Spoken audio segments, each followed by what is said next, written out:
अस्सलामुअलैकुम नाज़रीन, welcome back to Sunsilk world cup हंगामा presented by Panther tyres, powered by Sparks smartphones and brought to you by ज़मीन.com। हर पता हमें पता है, आज के मैच का भी हमें पता है, जो कि इंडिया ने जीत लिया है। जबरदस्त बैटिंग देखने को मिली रोहित शर्मा की जानिब से, लंबे लंबे छक्के लगाए उन्होंने आज और रिकॉर्ड भी तोड़ा है। रिकॉर्ड उन्होंने तोड़ा है जी सचिन तेंदुलकर का, जिन्होंने 6 वर्ल्ड कप्स में 6 सेंचुरियां बनाई थी। सबसे ज्यादा सेंचुरियां बनाने का रिकॉर्ड तेंदुलकर के पास था, जो कि अब रोहित शर्मा के पास आ गया है। उन्होंने 3 वर्ल्ड कप्स खेले हैं और 7वीं सेंचुरी आज उन्होंने बना दी है। तो इस तरह से एक जबरदस्त रिकॉर्ड जो है रोहित शर्मा की जानिब से बनाया गया। मैच पर बात करने के लिए हमारे एक्सपर्ट्स हमारे साथ ही मौजूद है, साबिक कप्तान सलीम मलिक साहब और साबिक टेस्ट क्रिकेटर अब्दुल रऊफ साहब।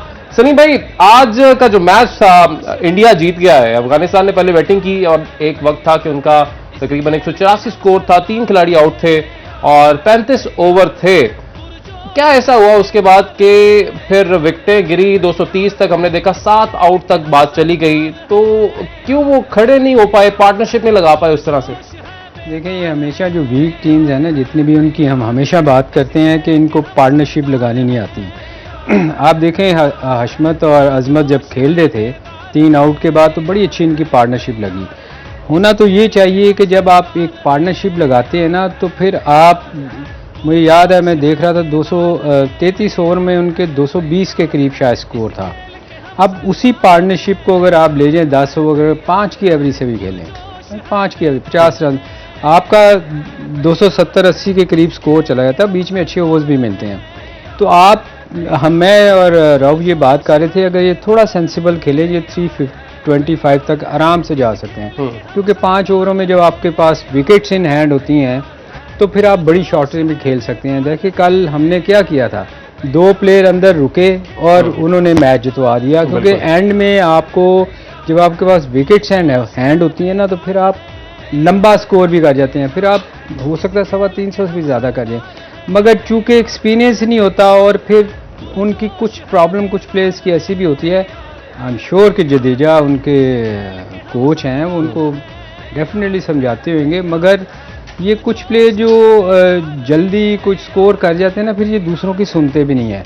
हालांकि ये आपको कोच की बातें जो होती हैं ना, वो सुननी चाहिए। अगर छोटी छोटी पार्टनरशिप, इवन बड़ी टीम को आप ले लें, कोई भी बड़ी टीम आप देखें, जब आउट विकेटें गिरती हैं ना, जो सेंसिबल होते हैं वो फिर लंबा लेके जाने की कोशिश करते हैं। बेशक स्कोर रुकता है मगर वो कोशिश करते हैं कि हम एंड तक विकेट्स इन हैंड रखें और एंड के 10 ओवर में जाके हम उसको 10 की, 12 की, जितनी मिल जाए, ताकि फाइट करने के लिए स्कोर हो इनका। और प्लस दूसरी बात यह है कि जब आप, ये जो वीक टीम है जितनी भी, इनका सिर्फ एक ही चांस है अली, कि ये टॉस जीत के, जो रात को ड्यू फैक्टर बहुत ज़्यादा है, अगर आप टॉस जीत के बारी लेंगे तो आपका कोई चांस नहीं है। क्योंकि शाम को कुछ नहीं होना, शाम को ना बॉल टर्न होनी है, ना वो फास्ट बॉलर को हेल्प मिलती है, वो सीमेंट की तरह सीधी विकेट हो जाती है। आज अब आप देखें, सेकंड इनिंग में वो आराम से, उन्होंने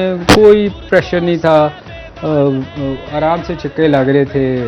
उसने किसी जगह भी आपको ऐसा नज़र नहीं आया कि इंडिया को उन्होंने फंसाने की कोशिश की हो। तो मेरे ख्याल में ये छोटी टीमों के जो वीक टीम्स हैं, उनको सेकंड बारी ही लेनी चाहिए। उनका एक ही चांस है कि शुरू में अगर आउट कर लें तो शायद उनका, हो सकता है उनके ज़हन में ये हो कि अगर हम साउथ अफ्रीका और श्रीलंका का मैच, क्योंकि इसी ग्राउंड में हुआ था और हमने देखा था कि उस दिन रिकॉर्ड बन गया था स्कोर के हिसाब से, इंडिविजुअली भी और ओवरऑल भी, तो शायद उनके ज़हन में एक चीज़ हो कि अगर हम उनको पहले बैटिंग का मौका देते हैं तो उनकी बैटिंग लाइनअप बहुत लंबा है, हो सकता है कि आज एक और रिकॉर्ड ना बन जाए। तो शायद ये एक वजह हो। इस पर हम डिस्कशन करते हैं, लेकिन उससे पहले मैच हाईलाइट्स पे थोड़ी नजर डाल लेते हैं कि जबरदस्त तरीके से रोहित शर्मा के ज्यादा छक्के मैंने आपको दिखाए हैं और खेले भी बहुत जबरदस्त तरीके से। एक टाइम था जब मिडिल ऑर्डर इतना स्ट्रांग नहीं था इंडिया का, तो तब रोहित शर्मा आते थे 50 ओवर्स मैच में और पहले अपने आप को सेट करने की कोशिश करते थे ताकि जल्दी आउट ना हो, अर्ली विकेट ना गिरे। लेकिन अब वो उस तरह से नहीं खेल रहे हैं। आज के मैच में भी हमने देखा कि वो उस तरह से नहीं खेले और पहले 10 ओवर्स को जिस तरह से यूटिलाइज करना चाहिए ओपनर को, वो उन्होंने किया आज। जी बिल्कुल, और मेरा ख्याल है कि ना सिर्फ इंडिया के बल्कि वर्ल्ड के सबसे टॉप के बैट्समैन, और जब भी इनको थोड़ी सी अपॉर्चुनिटी मिलती है तो अपनी इनिंग को ये बड़ी इनिंग में कन्वर्ट कर देते हैं। आप देखें कि यही वजह कि जो इनसे पहले हाईएस्ट सेंचुरी स्कोरर थे वो सचिन तेंदुलकर थे वर्ल्ड कप में। उन्होंने 6 वर्ल्ड कप खेल कर 6 सेंचुरियाँ की थी, मगर रोहित शर्मा ने सिर्फ 3 वर्ल्ड कप खेल कर 7 सेंचुरियाँ बना दी। तो इससे ज़ाहिर होता है कि उनके पास कितना कमांड है, कितना कंट्रोल और कितनी एबिलिटी है उनके पास, और इंडिया के मोस्ट सक्सेसफुल बैट्समैन भी हैं। दूसरी जानिब अगर आप देखें, जो आप बात कर रहे थे अभी मैच पे, तो मेरा ख्याल है कि जो छोटी टीमें अगर ये 350 से ऊपर रन्स करेंगी, और एक सलीम भाई ने बड़ी अच्छी बात की है कि ड्यू फैक्टर इन्वॉल्व होता है, मगर उसमें ये होता है कि अगर आपके जो पेसर हैं वो कोई अर्ली 1 या 2 विकेटें लेकर दे दें और आपने 350 या से प्लस स्कोर किया हो, तो फिर उसके बाद आपके जो स्पिनर्स हैं वो इम्पैक्ट डाल सकते हैं। मगर अगर आप स्कोर भी 300 से कम स्कोर करें और फिर आपके जो पेसर्स हैं वो भी विकेट लेने में नाकाम रहें, तो फिर उसके बाद आपके लिए बड़ा मुश्किल हो जाता है कि इस कंडीशन में जहाँ पे बिल्कुल सीमेंट विकेट बन जाता है, आप मैच को सेव कर सकें। इसमें भी कोई डाउट नहीं कि जो पिचें हैं इंडिया की वो बहुत ही फ्लैट हैं, मगर फ्लैट पिचों पर भी उसकी एक साइकी होती है कि जब तक आपके बैट्समैन बड़ी पार्टनरशिप डेवलप ना करें आप बड़ा स्कोर नहीं कर सकते। आप देखें कि 184 पे उनके 4 आउट थे, उसमें हशमत और अजमत खेल रहे थे, एक 80 रन पर खेल रहा था और एक 62 रन पर, मगर उन्होंने बड़ी कैजुअल अप्रोच के साथ अपनी विकेटें गंवा दी। हालांकि अगर वो कैलकुलेशन के साथ खेलते और 8-10 ओवर और बैटिंग करते तो मेरा ख्याल है कि बहुत ईजी था इनके लिए 340-50 रन का हदफ हासिल करना। मगर जिस तरह सलीम भाई ने बात की बिल्कुल ठीक ही है कि इनकी इतनी प्रैक्टिस नहीं है, प्रेशर में आ जाते हैं और फिर जल्दी जल्दी अपनी विकेटें गंवा देते हैं, और जैसे जैसे ये मजीद आगे खेलते जाएंगे इनको इंटरनेशनल क्रिकेट का एक्सपीरियंस आता जाएगा, फर्स्ट क्लास क्रिकेट ज़्यादा खेलते जाएंगे, तो इनमें आस्ता आस्ता टाइम के साथ साथ मैच्योरिटी आती है। रऊफ, दूसरा ये देखो शुरू में ना विकेट ड्राई होता है क्योंकि ड्यू फैक्टर नहीं होता, तो इनके चांसेस ज़्यादा थे कि इनको टर्न मिलता, क्योंकि बॉल गीला नहीं होना था। शाम के टाइम बॉल गीला होने से ग्रिप नहीं होती। आप देखो आप हर वक्त साफ करते रहते हो, यानी अगर आपने राशिद को यूटिलाइज करना है, राशिद जैसे बॉलर को, तो फिर आपको पहले बॉलिंग करवानी चाहिए। इवन मुझे भी इनकी तो स्पिन अटैक ही अच्छा था ना। आप देखें अगर राशिद सुबह के टाइम बॉलिंग करता तो मुश्किल खड़ी तो कर मेरे ख्याल में इनको ज्यादा फायदा हो सकता था बजाय रात को करने के। फिर आपको एक टारगेट आपको नजर आ रहा था इंडिया को कि हमने ये इतना टारगेट करना है, और फिर जब आपका बॉल भी ग्रिप ना कर रहा हो, आपको स्पिन को हेल्प भी ना मिल रही हो, तो फिर बड़ा मुश्किल है ऐसी टीमों का जीतना। उनके लिए ज़रूरी है कि आपकी जो स्ट्रेंथ है आप उसको उससे फ़ायदा उठाएं, कि सुबह के टाइम ड्राई कंडीशन होनी थी तो आपको फ़ायदा मिल सकता था, फिर रात को ड्यू फैक्टर की वजह से शायद आपको बैटिंग में फ़ायदा मिल जाता। जो आप न्यूजीलैंड की बात कर रहे थे, 4 हाईएस्ट स्कोर हुआ था साउथ अफ्रीका की। आप ये देखें उस वक्त साउथ अफ्रीका ने जो स्कोर किया था शाम को जब श्रीलंका ने बैटिंग की थी, तो एक टाइम पे वो 4 छक्के उसने एक ओवर में मारे थे, उसके बाद भी लग रहा था कि 300 प्लस वो भी कर गए थे। तो ये आप देखें ना कि शाम की बैटिंग का ये एडवांटेज है, अगर आपकी 2 अच्छी पार्टनरशिप एक आध लग गई तो शाम को आपने जिस तरह के गुरबाज आदरान बैटर्स हैं इनमें ये वो सलाहियत है। जिस तरह आज हमने देखा कि अजमत ने और शाहिदुल्लाह ने, हशमतुल्लाह ने, शाहिदी ने अच्छी बैटिंग की, 50 दोनों ने बनाई है, तो यही शायद हो सकता था कि जो उनके ओपनर्स हैं वो भी अच्छा स्कोर कर जाते, अगर क्योंकि ज़ाहिर सीधा बैट पे बॉल आ रही होती है ड्यू की वजह से। अच्छा, बुमराह की बात कर लेते हैं। उन्होंने भी आज अपने कप्तान को सहारा दिया, 4 विकेटें उन्होंने ली हैं। न्यू बॉल से अगर बात करें तो 1 विकेट उन्होंने पहले ली, फिर डेथ ओवर में जाके उन्होंने 3 विकेटें एंड पे ली हैं। तो बुमराह की बॉलिंग के हवाले से क्या कहेंगे? देखिए, आउटस्टैंडिंग बॉलिंग की है बुमराह में, और मेरा ख्याल है कि इंडिया के लिए एक बहुत ही एक पॉजिटिव साइन है कि बुमराह का फॉर्म में आना। और इससे पहले एशिया कप में जो उसने बॉलिंग की थी वो भी आउटस्टैंडिंग बॉलिंग की थी, स्पेशली पाकिस्तान के खिलाफ जो उनका स्पेल था वो बिल्कुल ऐसा था कि आप अपने किसी मशीन में बॉल डाले हुए हैं और वहाँ से टक टक बॉल आते जा रहे हैं। और अभी इसी फॉर्म को उन्होंने कंटिन्यू किया, आज फिर उन्होंने 4 विकेटें ली हैं।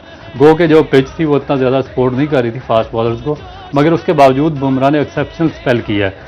और मेरा ख्याल है कि जो पाकिस्तान के मैनेजमेंट है उनको भी सीखना चाहिए इस चीज़ से कि कैसे एक बॉलर इंजरी के बाद वापस आता है, फिर उसको किस तरीके से यूटिलाइज़ किया जाता है, फिर उसके ऊपर किस तरह वर्कलोड डाला जाता है, वर्कलोड मैनेजमेंट उसकी किस तरह की गई है, फिर उसकी जो प्लानिंग बनाई गई है, ट्रेनिंग प्रोग्राम बनाए गए हैं वो किस तरीके से शेड्यूल किए गए हैं, और उसके बाद फिर उसको किस कंट्रोल्ड तरीके से यूटिलाइज़ किया गया कि वो जो सबसे बड़ा मेजर इवेंट था वर्ल्ड कप, उसमें ना सिर्फ फॉर्म में आया, इंडिया के लिए परफॉर्म कर रहा है, बल्कि उनके लिए मैच विनर बॉलर साबित हो रहा है। और हमारा उल्टा देखें कि हमारे बॉलर्स की जो फिजिक है वो थकी हुई है, थोड़ा सा इंजरी की वजह से स्ट्रगल कर रहे हैं और हमने उनको बिल्कुल गैर जरूरी मैच। अच्छा, और इस चीज के ऊपर हम बड़ा तनकीद भी करते हैं कि जी इंडिया जो है फास्ट बॉलर्स पैदा नहीं कर सका जो पाकिस्तान ने किए, लेकिन इस टूर्नामेंट में अगर हम नजर डालें, इस टूर्नामेंट से पहले तक तो हम यही बात कर रहे थे कि हाँ जी हमारे पास बड़े जबरदस्त फास्ट बॉलर्स हैं, हमारी स्ट्रेंथ ही बॉलर्स हैं। फिर हमने अचानक से बयान तब्दील कर लिया ना कि नहीं अब हमारे बैटर्स जो है हमारी स्ट्रेंथ है, क्योंकि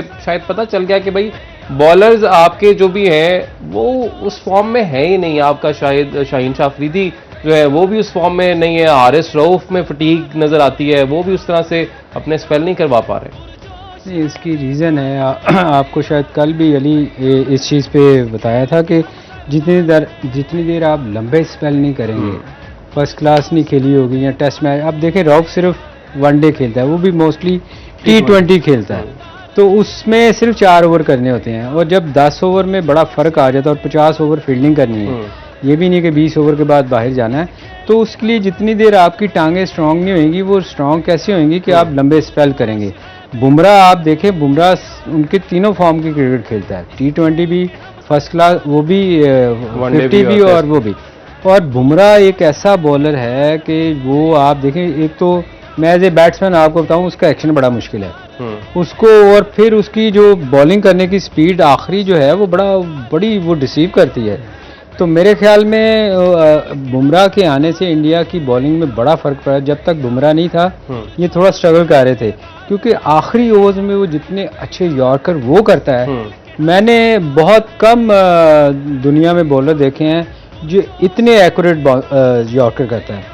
तो मेरा ख्याल है उसका वो है तो क्लास, मुझे तो बड़ा पसंद है। रऊफ भाई ने बात की है लोड मैनेजमेंट की, और जाहिर है फिर उसमें डाइट प्लान वगैरह भी सारी चीज़ें आती हैं कि आपने प्लेयर जो आपका है, एथलीट जो है, उसकी डाइट क्या होनी चाहिए।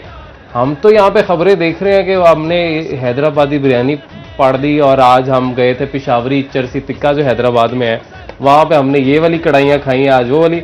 वैसे ठीक है, जाहिर है देसी खाना जो हमारा है वो तो हम खाते हैं, लेकिन एथलीट के लिए फिटनेस फिर डाइट देखें, हम विराट कोहली की डाइट चार्ट उठा के देखें, पूरे चार्ट बने होते हैं कि आपने ये खाना है, ये नहीं खाना है, आपने इतना प्रोटीन कंज्यूम करनी है, कार्ब्स इतनी करनी है, नहीं करनी है, बस पूरे चार्ट्स बने होते हैं। हमारे यहाँ पे इस तरह का है माहौल नहीं। देखिए, हमारा जो सबसे बेसिक साइकोलॉजिकल प्रॉब्लम ये है कि हम समझते हैं कि जो देसी खुराक है, जिस तरह कढ़ाइयाँ वगैरह और ये चीज़ें, ये हमें एक्स्ट्रा स्ट्रेंथ देगी, मगर ये जो जदीद साइंस से और जो न्यूट्रिशन प्लान है जो आजकल लेटेस्ट आ रहे हैं, उन्होंने बिल्कुल इसको रॉन्ग साबित कर दिया। उन्होंने मिकदार दी हुई कि आपके जिस्म को, आपकी बॉडी को इतने प्रोटीन चाहिए, इतने कार्बोहाइड्रेट्स चाहिए, इतने मिनरल्स चाहिए और इतने विटामिन चाहिए। अब जब किसी भी चीज़ की डेफिशिएंसी होगी, चाहे आपने बकरे की 4 किलो कढ़ाई भी खाई होगी, तो उसका फ़र्क नहीं होगा कि अगर डिहाइड्रेट हो जाए, आपके मिनरल्स पूरे ना हों, विटामिन पूरे ना हों, आपके कार्बोहाइड्रेट। डिहाइड्रेशन की मिसाल हमने फिर वहां पे एक देखी भी थी मैच में, और उन्हीं की तस्वीर लगी हुई थी कि एक दिन पहले वो पिशावर चरसी टिक्का गए थे, पहुंच गए हम वहां पे। ठीक है, सही है, ये प्रॉब्लम होता है। अब जो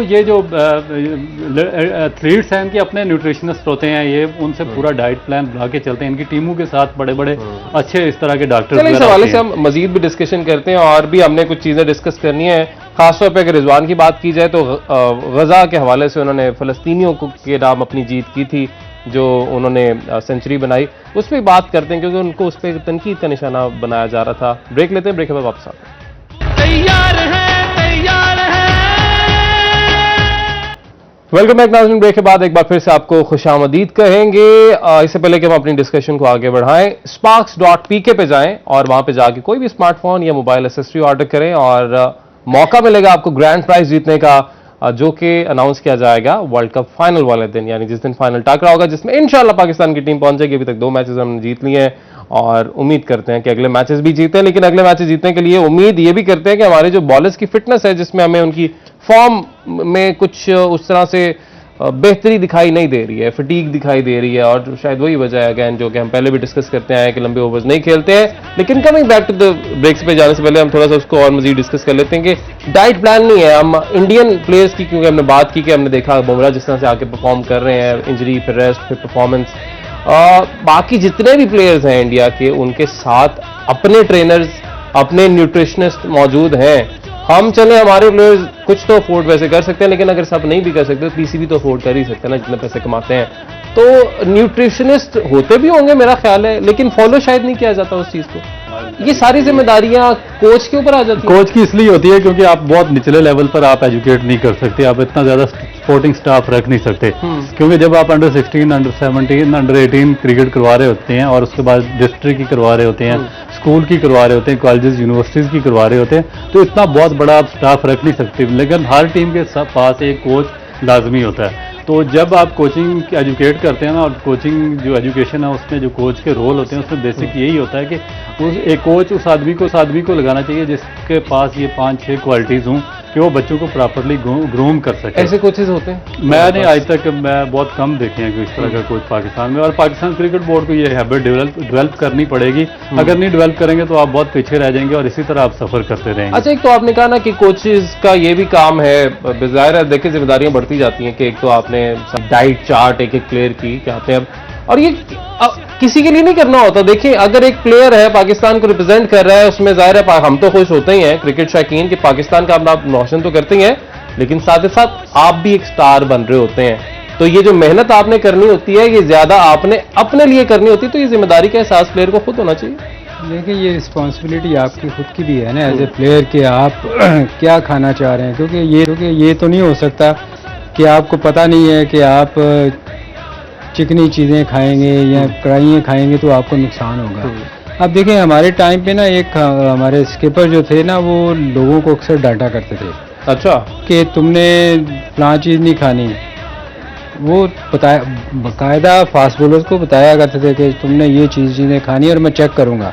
अच्छा, और कुछ प्लेयर्स के बारे में ना वो जब टूर्स खत्म होने वाले होते थे ना, रऊफ तो बड़ी मजे की बात है कि जब टूर्स खत्म होने वाले होते थे तो उसको कहते थे कि तूने जाके पराठे नहीं खाने के आके हमें फिर दोबारा से मेहनत करनी पड़े कि अम्मा ने पराठे खिला दिए और तूने आके हम फिर ट्रेनिंग शुरू करें।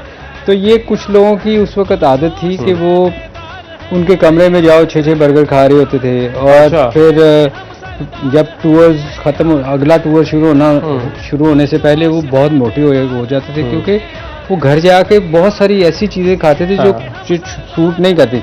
जैसे पराठे बहुत खा लिया आपने, हर वक्त पराठे ही खाते रहे, या वो फिर आके ना ट्रेनिंग में उनको दोबारा मेहनत करनी पड़ती थी। तो उनको बड़ी डांट कुछ प्लेयर्स को पड़ा करती थी कि यार खुदा के लिए जाके अपना ख्याल रखना। अच्छा, और ये भी अब तो देखिए पैसा इतना आ गया है, अब तो इंडिया के जैसे अभी रऊफ बता रहे थे, रऊफ इसलिए इस चीज़ में मास्टर हैं कि इन्होंने इस चीज़ में एमफिल किया हुआ है। तो मेरे ख्याल में मैं पिछली दफ़ा भी एक दफ़ा कहा था कि जितना अच्छा रऊफ इस चीज़ को अंडरस्टैंड करते हैं और प्लेयर्स को बता सकते हैं, क्रिकेट बोर्ड बड़ी अनफॉर्चुनेटली हम बाहर से लोगों को बुलवाते हैं। एक बंदे ने उसमें मास्टर किया हुआ है और एमफिल किया, उसके बाद इसको यूज़ करना चाहिए। देखिए मैं अपनी जॉब का नहीं कह रहा, जिस बंदे ने किया और फास्ट बॉलर के लिए और बहुत हेल्पफुल हो सकता है ये बंदा, अनफॉर्चुनेटली हम नहीं करते। ये क्रिकेट बोर्ड को सोचना चाहिए कि यार जिस आपके लिए एक बंदे ने इतनी पाकिस्तान के लिए खेला भी है, फिर उसमें पढ़ा भी है, अभी किया है, और ऐसे लोग मजीद पढ़ा है, वो पीएचडी करना चाह रहा है। ऐसे लोग बड़े कम मिलते हैं, क्योंकि हम देखते हैं कि हम जो कोचेज भी हम देखते हैं उनकी भी ज़ाहिर प्लेयर अपने वक्त बड़े अच्छे होते हैं, लेकिन हमारे बहुत से प्लेयर्स ऐसे हैं जिनकी एजुकेशन उस तरह से नहीं है, और it doesn't matter to us, क्योंकि एज अ प्लेयर अगर वो अच्छे हैं, अगर स्पोर्ट्समैन अच्छे हैं तो ज़ाहिर हमें उससे कोई लेना देना नहीं है। हाँ, अगेन जब आप एक स्किल को मैदान में लेके आते हैं और उस प्लेयर को जब फेम मिलता है, तो वो लड़का जिसके पास उतना एक्सपोजर पहले नहीं था लेकिन अब आ गया है, उसको हैंडल कैसे करना है, उसको मैनेज कैसे करना है, काउंसलिंग होती है इसकी। बिल्कुल काउंसलिंग ज़रूरी होती है। और हमारी जो फेलियर है अच्छे जो क्योंकि हम पाकिस्तान बेस्ड करता है जो आपके नेचुरल टैलेंटेड प्लेयर्स होते हैं उनके ऊपर। जब नेचुरल टैलेंटेड प्लेयर्स पाकिस्तान की टीम में आ जाते हैं या पाकिस्तान की अंडर 19 टीम में आ जाते हैं, तो उनको इतना ज़्यादा जो टेक्निकल इश्यूज़ का नहीं इल्म होता। उनको बेसिक चीज़ यही एजुकेट करनी होती है कि उनके साइकोलॉजिकल लेवल बेहतर करना होता है, न्यूट्रिशन रख देना होता है, उनके लिए ट्रेनिंग के साइकिल बनाकर देने होते हैं, उनकी काउंसलिंग करनी होती है कि भाई ये नहीं कि तुम्हारा सोशल मीडिया अकाउंट है तो जिसका मैसेज आ रहा है तुम हर एक के साथ ही जुड़ जाओ। जाहिर है जिसका एक्सपोजर नहीं है आपको उसको फिर बताना पड़ता है, सिखाना पड़ता है, तो इसके लिए counselling I think very important. मैं आपको बताऊं अली, ऑस्ट्रेलिया के कैप्टन थे, हमारे पास टाइम है? जी जी। ऑस्ट्रेलिया के कैप्टन थे रिकी पॉन्टिंग। उनको ना कैप्टन बनाने से पहले उन्होंने उसकी बड़ी काउंसलिंग की थी, क्योंकि उनका था कि हर वक्त किसी पब में लड़ाई की और मारकुटाई करते थे और रोज़ उनका इशू एक आता था। उन्होंने पूरा 1 साल उस पर काउंसलिंग की कैप्टन बनाने से पहले कि कौन कौन सी चीज़ें नहीं करनी। एज ए कैप्टन आपने ये फलां काम नहीं करने, पूरा 1 साल मेहनत की। तो काउंसलिंग होनी चाहिए। हमारे प्लेयर्स भी देखे बहुत सारे इश्यूज आते हैं, बहुत से प्लेयर्स हमारे ज़ाया हुए हैं। अगर हम कुछ नाम लें तो मेरा ख्याल है Umar Akmal, Ahmed Shehzad, these are the main prime examples. हाँ, बच गए, हसन अली वापस आ गए हैं ट्रैक पे और मेरा ख्याल है शादी जल्दी होगी, ये भी एक एडवांटेज हुआ है उनको इस चीज़ का। लेकिन बहुत सारे प्लेयर्स हमारे इसी काउंसलिंग ना होने की वजह से वो शायद उस तरह से नई टीम के साथ चल सके। असल में ये जब आप किसी प्लेयर को अच्छी तरह हैंडल नहीं करते ना, ये भी एक देखें, ये भी एक साइंस है कि आप देखें ना, आप किसी भी प्लेयर को जिसका नाम बन जाता है ना, वो सुनता नहीं है फिर। yes. हमारे यहाँ प्रॉब्लम ये है कि जब हम कोचेज़ या दूसरे लोग आते हैं ना, वो आके उस पर रोप डालते हैं, जबकि ऐसा नहीं है। जब आप क्रिकेट छोड़ देते हैं ना, फिर वो स्टार वो है जो अंदर खेल रहा है, ठीक है, उसको आपको बड़े तरीके से समझाना पड़ता है कि यार, मतलब मैं एक मिसाल दे रहा हूँ कि जैसे कोई भी प्लेयर अगर आया है, उसका वो आपको नज़र आ रहा है कि यार ये ट्रैक से हट रहा है, तो आपको उसको कहना चाहिए यार तू बहुत बड़ा प्लेयर है, मगर हमने थोड़ी बहुत खेली है, मगर तेरा नाम, तू दुनिया में बहुत बड़ा नाम पैदा कर सकता है। मेरा ख्याल है ये थोड़ी सी गलती जो है ना, ये तू कर रहा है, अगर ना करे ना तो तू कहाँ का कहाँ चला जाएगा। वो सुनेगा भी। जब आप उसको रोप डाल के कहेंगे ना कि तूने ये करना है, तो मैं ये था, वो फिर कोई नहीं सुनेगा। हमारे यहाँ प्रॉब्लम ये है कि कुछ प्लेयर्स को मैंने जो देखा और सुना कि कोशिश लगाया गया, मैं पहले की बात कर रहा हूँ, अब की नहीं, उस वक़्त लोगों ने बहुत सारे लोगों ने शिकायतें की कि ये अपनी मिसालें देते रहते हैं और हमें समझाते कुछ नहीं है। तो वो चीज़ें जो भी थी ना, फिर वो खिलाफ गई।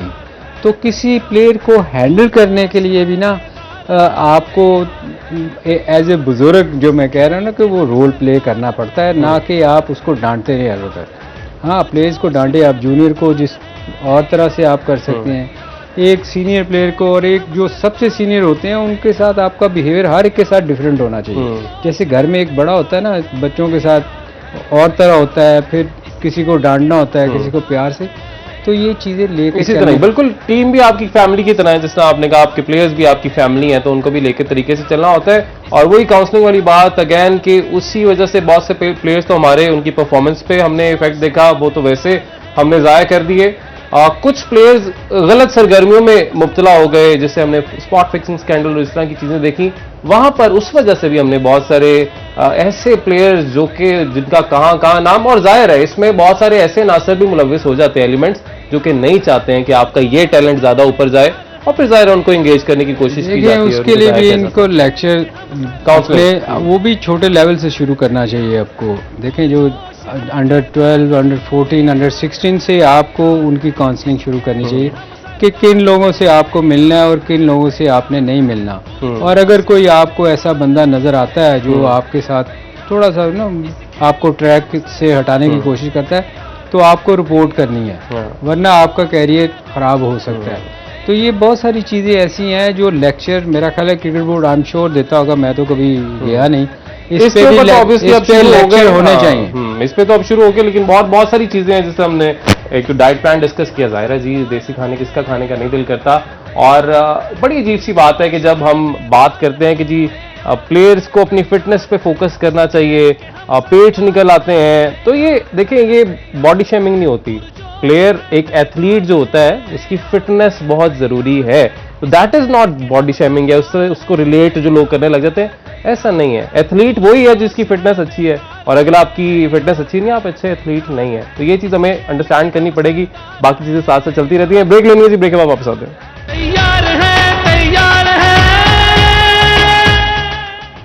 वेलकम बैक नाज़रीन, ब्रेक के बाद एक बार फिर से आपको खुशामदीद कहेंगे। डिस्कशन हमारी जो थी जहां से रुकी थी उधर से कंटिन्यू करेंगे। मोहम्मद रिजवान को लेके बड़ी एक कंट्रोवर्सी खड़ी हो गई थी इंडिया के अंदर, खासतौर पे जैसे रिजवान ने मैच जिताया, एक अच्छी इनिंग्स खेली, उन्होंने ट्वीट किया कि मैं ये अपने जो गज़ा में रहने वाले मेरे बहन भाई हैं, मैं उनको ये जीत डेडिकेट करता हूँ। उन्होंने ग्राउंड के अंदर ऐसी ना कोई शर्ट पहनी, ना कोई बैंड पहना, आउटसाइड द फील्ड उन्होंने अपने पर्सनल सोशल मीडिया अकाउंट पे आके ट्वीट किया, जिस पे बड़ा हंगामा मचाने की कोशिश की वहाँ पे इंडियंस ने। कि जी ये देखें प्लेयर ऐसे कैसे कर सकता है, ये है वो है। अब ऑफिशियली आईसीसी ने उसका जवाब दे दिया कि भाई this is from outside the field, कोई इसमें वायलेशन नहीं है, कोई एक्शन, क्योंकि एक्शन का कहा जा रहा था लिया जाए, मतलब कोई एक्शन नहीं है। देखिए मेरा ख्याल है कि किस चीज़ का एक्शन बनता है, किसी चीज़ का एक्शन नहीं बनता। और रिजवान ने जो किया है, जो करंट सिचुएशन चल रही है पूरी दुनिया उनके साथ, आप देखें कि अमेरिका में, कनाडा में, ऑस्ट्रेलिया में, पूरी दुनिया में फ़लस्तीनियों की हक में मुजाहरे हो रहे हैं। और अगर हमने अपने मुसलमान भाइयों के लिए डेडिकेट किया है आउट ऑफ द ग्राउंड जाके, तो मेरा ख्याल है कि इसमें कोई मुजायका नहीं है। और इनको तो इशू बनाने का शौक, इसलिए आप देखें कि ज़ैनब के 20 साल पुराने ट्वीट उठा के इन्होंने इशू बना दिया। अभी नहीं पता कि वो ट्वीट सही वो थे या नहीं। और मैं एक और चीज़, आपने कहा ना कि पाकिस्तान के जो जर्नलिस्ट हैं उनको वीज़े वगैरह मिल गए हैं, हाँ जी। तो मेरा ख्याल है कि उनको बॉर्डर की परली तरफ जाने से पहले अपने ट्विटर अकाउंट्स चेक करने चाहिए कि उन्होंने भी कहीं 8-10 साल पहले कोई ऐसे बयान तो नहीं दिए कि वहां से फिर उनको भागना पड़े वापस पाकिस्तान। वैसे ये बड़ी कैसे सही बात इन्होंने की है, क्योंकि कोई पता नहीं है कि वहां पे, अब पता नहीं किस किस का ट्विटर अकाउंट खोल के इस वक्त वहां पे चेक किया जा रहा होगा, हाँ जी ये वाले साफी जो है, अच्छा इनके ये ट्वीट्स जा रहे हैं 4 साल 5 साल 10 साल पहले। अजीब ऐसे सूरत हाल है कि देखें एक लड़की यहाँ से गई है वहां पे, और वो उसने बड़ी मेहनत करके इतना यहाँ तक पहुंची कि आईसीसी कि वो अगर उनके साथ काम कर रही है एज ए प्रेजेंटर, तो आप जी कहते हैं जी 2014 के अंदर ये हुआ था, और आप उसको बहरहाल आप हमारे जा रहे हैं ना, चेयरमैन साहब तो जा रहे हैं ना, ठीक है ना, छोड़े सारी बातें। चेयरमैन साहब की जी बताया जा रहा है गुफ्तगू हुई है अभी जय शाह साहब के साथ, अच्छा और जगा अशरफ साहब की टेलीफोन पर राब्ता बहुत हुआ है। मुबारक हो जी। और आपको उन्होंने कहा है जी बात कि की है। आपके हम वहाँ पे बड़ी अच्छी मीटिंग्स आपकी रखवाएंगे, सारी मैं अरेंजमेंट्स वगैरह आपके लिए कराता हूँ। जय शाह साहब बड़े वेलकमिंग हो रहे हैं अचानक से, तो ये अल्लाह खैर ही करे। वैसे मेरा ख्याल है अगर हमारी पब्लिक नहीं जा रही तो फिर किसी को भी नहीं जाना चाहिए। देखिए लोग इतने सालों से इंतज़ार करते हैं कि यार एक वर्ल्ड कप, 5 साल का वेट करने के बाद लोग जाना चाहते हैं, कहीं भी दुनिया में वर्ल्ड कप हो रहा हो, वहाँ के लोग जो क्रिकेट फैन जो है वो जाना चाहते हैं।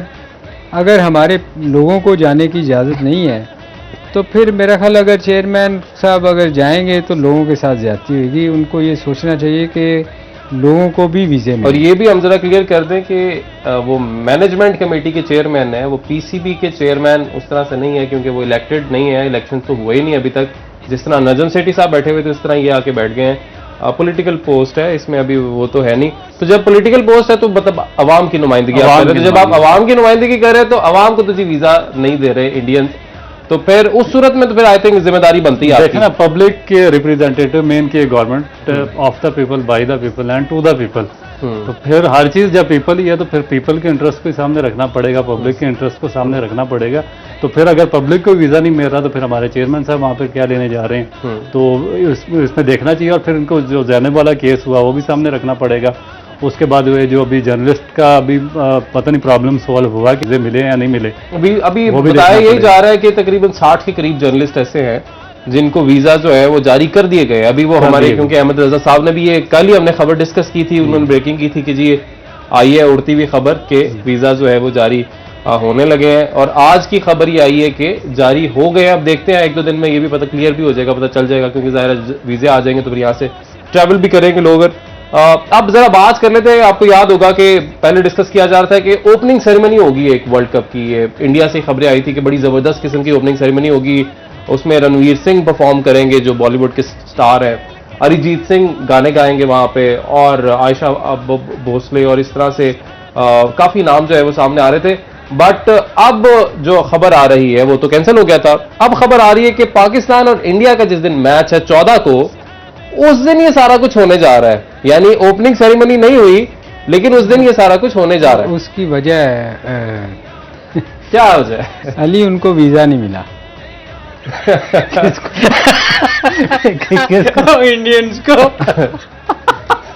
उनको, इसलिए वो गा नहीं सके। अब वो पाकिस्तान के मैच पे गए। देखें एक चीज़ बड़ी अफसोसनाक हुई जो अफगानिस्तान में ज़ल्ज़ला आया, और मैं राशिद को मुबारकबाद देना चाहूँगा कि उसने अपनी सारी फीस जो है वर्ल्ड कप की वो उसको दिया है। ये बड़ा देखें बड़ी ग्रेट चीज़ है एज ए कैप्टन, और किसी प्लेयर को अपने मुल्क की खिदमत करना, मैं समझता हूँ कि ये दुनिया के लिए बड़ा अच्छा मैसेज उन्होंने दिया है। और मेरा ख्याल है जितनी भी मदद हो सकती है अफगान भाइयों के लिए, हम सब पाकिस्तानियों को जहाँ भी दुनिया में लोग हैं उनको उनकी हेल्प करनी चाहिए। बिल्कुल करनी चाहिए जी। कमिंग बैक उधर ही वापस ओपनिंग सेरेमनी वाली बात यार वो तो कोई और ले गए थे वैसे लेकिन अच्छे कॉज के लिए। ओपनिंग सेरेमनी के हवाले से ना जो दोहरा म्यार है ना भारत का, उस पर बड़ी तनकीद हो रही है, और इंडिया से भी हो रही है, पाकिस्तान से भी हो रही है। तनकीद क्या हो रही है? तनकीद ये हो रही है, एक तरफ आप कहते हैं जी कि हमने पाकिस्तान के साथ क्रिकेट ही नहीं खेलनी, पाकिस्तान ऐसा पाकिस्तान वैसा, हमने पाकिस्तान के साथ क्रिकेट नहीं खेलनी। फिर आईसीसी का इवेंट होता है, फिर पाकिस्तानी की टीम इंडिया में जाती है, पाकिस्तान और इंडिया का मैच होगा 14 को, वो भी नरेंद्र मोदी स्टेडियम में, जहां पे सबसे ज्यादा सीटिंग कैपेसिटी के हिसाब से मेलबर्न से भी ज्यादा यहाँ पे कैपेसिटी है, एमसीजी से भी ज्यादा यहाँ पे लोग आ सकते हैं। वहां पे मैच होगा और इस मैच में अब वो स्वागत भी करेंगे हमारा, यानी ओपनिंग सेरेमनी भी होगी, नाच गाना भी होगा, सारा कुछ होगा। तो अंदर से तनकीद हो रही कि एक तरफ आप कहते हैं हमने ये नहीं करना वो नहीं करना, दूसरी तरफ आप सारा कुछ कर भी देते हैं, तो फिर ये क्या है? अली मैं थोड़ा सा इस पे अली एक्चुअली देखो वो पता क्यों, मेरा अपना जाती ख्याल है, हो सकता है मैं गलत हूँ, मेरा ख्याल है इंडिया पाकिस्तान के मैच पे क्राउड फुल स्टेडियम होगा, और वो शायद इसीलिए भी चाह रहे हों कि ये जो हम फंक्शन करवाना चाह रहे हैं उस दिन अच्छा लगे।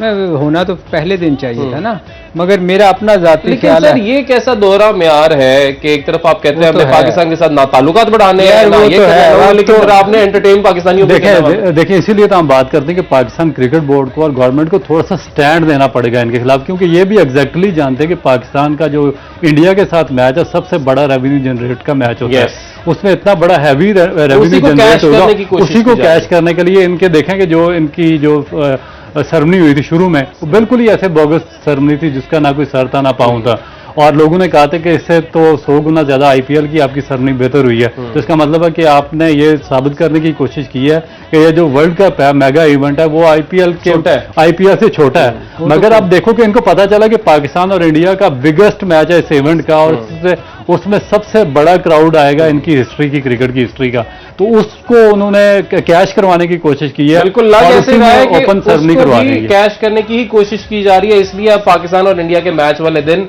ऐसे लगेगा कि ओपनिंग सेरेमनी होगी, क्या जा रहा है वहां पे, लाइट्स का शो भी होगा और भी बड़े रंग होंगे। देखते हैं जी क्या होता है। 12 आज के लिए इजाजत दीजिए, अल्लाह हाफिज।